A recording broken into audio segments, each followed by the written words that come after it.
আমি এসেছি আজ কন্টক নগরী অর্থাৎ কাটোয়া স্টেশন থেকে মিনিট 10 পথে আমি পৌঁছে গিয়েছিলাম গৌরাঙ্গ বাড়িতে। চৈতন্য মহাপ্রভু এখানে তাহার গুরু কেশব ভারতীর দ্বারা দীক্ষা লাভ পান এবং এই বটগাছের নিচেই মস্তক মুন্ডন হয়েছিল মহাপ্রভু। সেই সম্পর্কে আমরা মন্দিরের সেবায়েতের কাছ থেকে কিছু কথা জেনে নেব।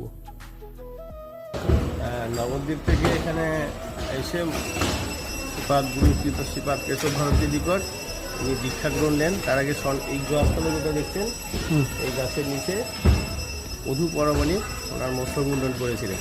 আর এই যে বাঁদিকে প্রথম ঘরটা, এই ঘরে গুরুদেবের কাছে উনি দীক্ষা নেন। তারপর এখান থেকে উনি নীলাচল পুরীর উদ্দেশ্যে